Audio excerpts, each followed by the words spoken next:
हमें कोई आपत्ति नहीं। विपक्ष का उद्देश्य है कोई भी हो, विपक्ष का अधिकार है अविश्वास का प्रस्ताव ले आते हैं। और मैं तो कई बार मानता हूं कि अविश्वास प्रस्ताव से पार्टियों के और गठबंधनों के चरित्र उजागर होते हैं। कई बार अविश्वास प्रस्ताव आए, मैंने जैसे पहले कहा, मैं 3 अविश्वास प्रस्ताव का जिक्र करना जरूर चाहूंगा। 2 अविश्वास प्रस्ताव है यूपीए सरकार के खिलाफ, जो हम विपक्ष में थे तब लेकर आए थे, और एक अविश्वास प्रस्ताव एनडीए सरकार के खिलाफ था, जो यूपीए जब विपक्ष में थी तब लेकर। 1993 जुलाई में नरसिम्हा राव जी की कांग्रेस की सरकार थी, उसके खिलाफ अविश्वास प्रस्ताव आया। अब सरकार बचानी होती है, नरसिम्हा राव जी को बचानी थी। कांग्रेस का मूल सिद्धांत है एन केन प्रकारेण सत्ता में बने रहना, सत्ता में बने रहने का प्रयास करना। ना इसके लिए सिद्धांत होते हैं, ना नीतियां होती है, ना औचित्य होता है।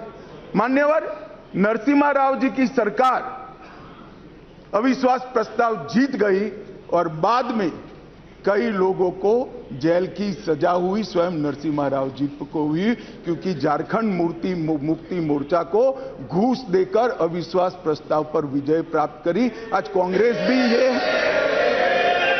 भी वहां बैठी है और झारखंड मुक्ति मोर्चा भी वहां बैठा है। मान्यवर 2008 में मनमोहन सिंह जी विश्वास प्रस्ताव लेकर आए।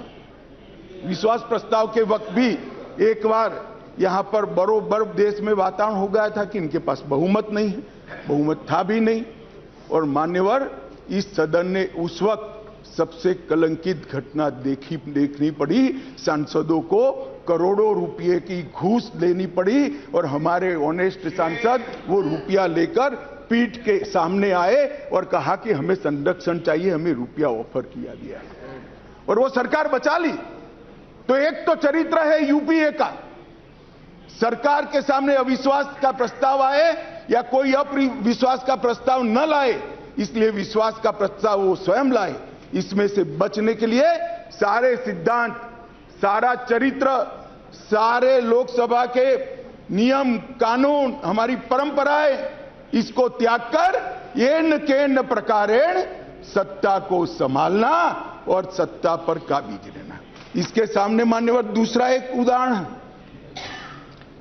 1999 में अटल जी की सरकार थी और अविश्वास प्रस्ताव आया। मान्यवर ये जो कांग्रेस ने किया वो हम कर सकते थे, क्योंकि 93 में नरसिम्हा राव जी ने देश के सार्वजनिक जीवन को एक एग्जाम्पल पूरा कर दिया था कि सरकार ऐसे भी बचाई जा सकती है, करोड़ों रुपया देकर भी बचाई जा सकती है। हम भी कर सकते थे, मगर हमने नहीं किया।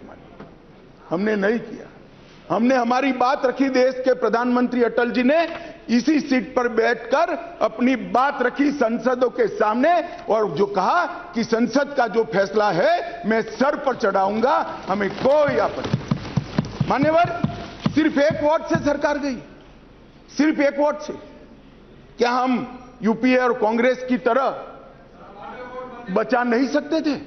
बचा सकते थे, मगर मैंने कहा ना कि कई बार संकट के समय गठबंधनों और पार्टियों का चरित्र उजागर होता है।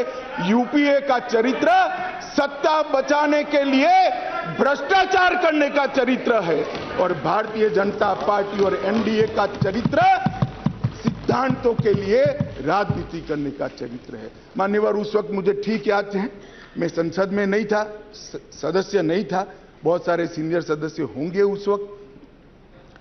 मान्यवर एक ही वोट का फर्क था और अंत में गिरधर गोमांग के वोट को हमारे उड़ीसा के पूर्व मुख्यमंत्री उस वक्त मुख्यमंत्री से शपथ ले चुके थे और वोट डालने आए थे। वो वोट को वैलिड गिनना या न गिनना, मगर मान्यवर आप जिस आसन पर बैठे हो इसकी भी गरिमा का एनडीए ने पालन किया था। हमने कोई दबाव नहीं बनाया। एक वोट हमारे विरुद्ध में गया, हमारी सरकार चली गई। मगर आज मैं फिर से कहना चाहता हूं गौरव गोगोई जी को, मगर जनता है जो सब देखती है, जनता है जो सब जानती है। एक वोट से हमारी सरकार गई, एक वोट से हमारी सरकार जरूर गई, परंतु अंत में क्या हुआ? बहुत बड़े बहुमत के साथ अटल जी फिर से देश के प्रधानमंत्री हैं। मान्यवर, हमारे एनडीए का कुनबा मोदी जी के नेतृत्व में, भारतीय जनता पार्टी मोदी जी के नेतृत्व में हम देश में सिद्धांतों की राजनीति को प्रस्तावित करने के लिए राजनीति में है। ये इन प्रकारेण सत्ता को बचाने के लिए राजनीति के अंदर नहीं है।